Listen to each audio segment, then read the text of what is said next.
Hi, my name is Minie. Mine is Minie. And she is Bibi. Just a disclaimer before we start. We're going to share how we reacted to our daughter's syndrome. This is not meant to be how you should react. Everybody's different. Everybody experiences something different. Lots of different syndromes, bring lots of complicated journeys. So a little bit of background to start with. At the beginning of the pregnancy, everything looked pretty normal, pretty standard. At a certain point, as soon as possible, we did a non-invasive prenatal test to rule out genetic conditions, the main genetic conditions at least. We were looking for some syndromes and they weren't there, so everything looked pretty happy and pretty standard. Then at 20 weeks, we did the morphology scan and they found some irregularities in the heart and in the kidney and in the second phalange of the little fingers. Later on was revealed that the abnormality in the heart was a coarctation of the aorta. They found a VSD. The moment she was born, some of this irregularity were confirmed, so the kidneys that were thought to be abnormal were actually one pelvic and one horseshoe. The heart had abnormalities, an ASD, a VSD, and the whole aortic arch needed to be reconstructed because it was very narrow. So this was the situation at birth. Throughout this time, we thought that all these things were not linked to one another. We thought it could be vagal association, so please look it up if you don't know what it is. And this was up to after her open heart surgery. Right after she was born, the geneticist came and asked us if we wanted to do genetic tests, both us and her. And we said, sure. Our results came back much earlier than hers, were both negative. So we had absolutely no genetic condition. Sure. 22nd of December, we were still admitted in the hospital. We stayed there almost until New Year's. And the geneticists came in two of them. They sit us down and then they tell us, look, it's the 22nd of December. Christmas is almost here.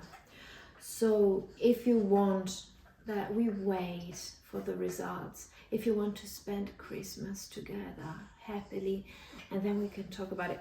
Oh my God, tell us already. So yeah, your daughter has a syndrome. Your daughter has Kabuki syndrome. And we said, well, because we've never heard of Kabuki syndrome. It's a pretty rare syndrome. So she explained to us a little bit what this syndrome can involve, because it has such a wide spectrum. The heart, check. The kidneys, check. The little fingers even, check. The shape of the ears, check. And then they went on to other possibilities that are high sight, chronic hear loss, potential disabilities, learning disabilities or memory disabilities, growth, glands, so all the endocrinal system may be compromised or anyway work in a different way.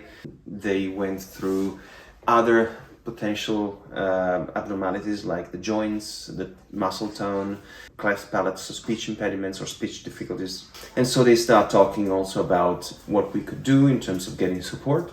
The first reactions, I remember like it was yesterday.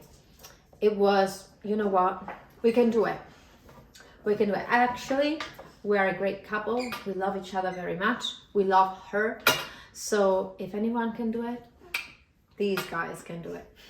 I even joked when they told us, explained us that Kabuki kids have sort of this shape of the eyes, certain traits that kind of seem Asian. I looked at him and I was like, but I swear, she's yours. So it was completely different reaction from what they expected.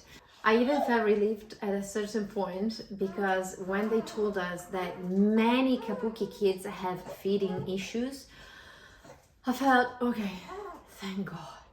because I was under such a terrible pressure from doctors, nurses, lactation consultants. Did you breastfeed? Did you try to breastfeed? Did you try to latch her? Show me how you did it, because no, this position is better, that position. Is she sucking? How much is she sucking? For how long is she sucking?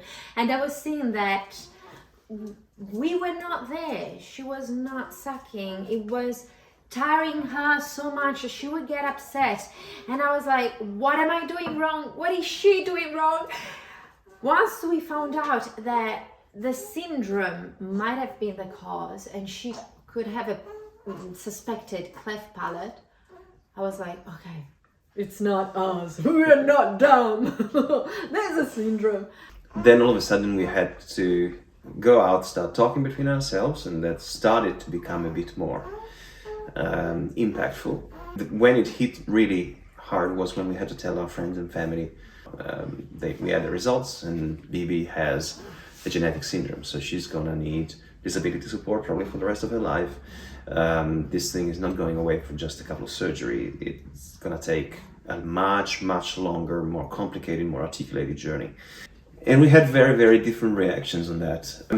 I took an approach that was, well, there is a spectrum in this syndrome, so hopefully, most likely, she's going to be on the good side, so with minor complications, minor disabilities. And I tried to cling to any rational, pragmatical thing that we could potentially do to help her out, literally help her out of any possible issues. So what can we do in the first instances? What can we do in early stages? If we play some music, if we give her stimuli, if we give her any sort of interactions and things to do. The dangerous part is this is a way to disguise denial and to pretend that things are not there, pretend to have control on something when at the end of the day there's none. She's going to be who she's going to be, and she's going to need the help she's going to need, and that's absolutely fine.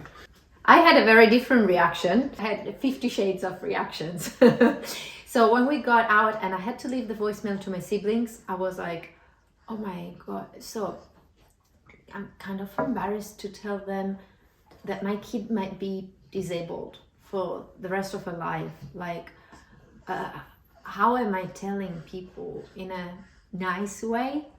And then I had a complete denial for 2 days. I remember for 2 nights in a row, I went to bed thinking, you know what, tomorrow morning they're gonna call and they're gonna say, I'm sorry, we screwed up the results. It was another child. Your child is perfectly fine. And after that first denial, there came anger. I think I was very, very angry because I started thinking, this is not fair.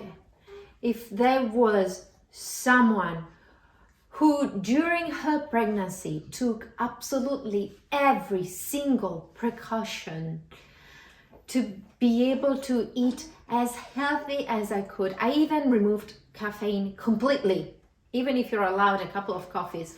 I didn't want to risk it. I didn't even have my beloved black teas and green teas. I went rooibos for 9 months. I stayed far away from any raw vegetable, any food. Like, I was so careful. And there are mothers, on the other hand, that are completely blissful, ignorant. And then I have this. Why? This is not fair. And I also felt guilty. Maybe I'm too old. Maybe my egg was too old. I shouldn't have waited. We shouldn't have waited. It took a while for me to say, calm down. This is going to be a long journey. Because we are kind of the people that are like, okay, give me a plan, give me something to do. We're still like that. What can we do? Now, okay, tomorrow, the day after tomorrow, okay, within a week, what can we achieve? Within a month. This is not going to be the case. So there's just one more thing that I'd like to add. To be able to understand and to process this information and process also that feeling of, call it maybe shame, call it doubt that I was feeling inside myself, I looked for professional help. And I think this is the only advice that I am willing to give to anybody, which is, if you feel so, look for some help, seek for professional help, and get that help to go through at least the first stages. It is important to understand that you need some help. There's no shame in it. It doesn't diminish you as a human being. It doesn't diminish you as an alpha male. No, doesn't change your strength, doesn't change your bravery, your courage, your love for the baby. If anything, it makes it stronger. But it is important to understand what's going on, because without that help, it's very difficult to be able to realize what you're going through. A couple of tips that I would like to give. First one, like my lovely husband said, ask for help from a professional, from a good one. We chose to have some couple sessions with a psychologist. We're going to do also individual sessions, just, to take care of our body and our mind, because everybody will tell you when you have a newborn, make sure you sleep, make sure you eat, make sure you drink, but it is equally important to take care of your mental state. We chose to go to the psychologist. You can actually go to any professional you trust and you think could help you. The psychologist, why not? But also your priest, pastor, your spiritual guide, your mentor. Please do not rely just on the help from friends and family. You need a professional, someone who can look at your situation from a little bit detached point of view, that is not going to judge you, that is not going to actively give you advices on parenting. It has to be someone who is willing to listen, to see the worst part of you, because I'm telling you, dealing with the syndrome is nasty. And you need someone who can give you advices based on your personality, based on how you deal with things, and someone who doesn't give you one recipe is good for everyone, because it's not. Second tip, you might have negative thoughts and negative self-talk, and that's absolutely okay. It's going to be part of the journey that you think, maybe I was too old. Why me? I did not sign up for this. I was prepared for the struggles of parenthood. I was not prepared for a disability, for a syndrome. Recognize that there are negative thoughts. They're not necessarily going to help you. So treat them like that. Accept that you won't always be positive. If you keep a smile on 24/7, especially in the first weeks, you're in complete denial. You're gonna cry a lot. You're gonna be upset. You're gonna scream everything in this range of negative self-talk and negative thoughts. It's okay, but please address it, and it's not gonna last forever. Third tip, you might get bitter. You might get bitter and sour and sarcastic with other people, because they're gonna give you stupid advice. They're gonna give you stupid comments. They're gonna say very random, very useless things. And at a certain point, you might have days when you're like, just shut up. It's okay. Learn to forgive yourself. And I'm saying that as someone who's always expecting a lot from herself. You won't be perfect all the time. You won't be positive all the time. Again, just forgive yourself. Worst case scenario, you have to apologize to family and friends, but if at any certain point you decide, you have to tell them, look, stop. You have no idea what I'm experiencing. You have no idea what I'm going through. You either listen to me and embrace your role in this, that is just as a viewer, or just move aside. It's okay, they will understand, and just be aware of it. Another tip, your friends don't have to fully understand your struggles to be able to support you. Good listeners will be able to listen to your struggles, to cry your tears with you, to hug you. Doesn't matter if they have experienced anything even near to what you're experiencing. Choose the right people and let go of all the other ones. Really, you don't need more struggles. You don't need more drama. A syndrome, dealing with a syndrome is drama enough. This is actually another tip. Just let go of people that are actually making this time harder for you. Even if they're family, they're not the right people for you.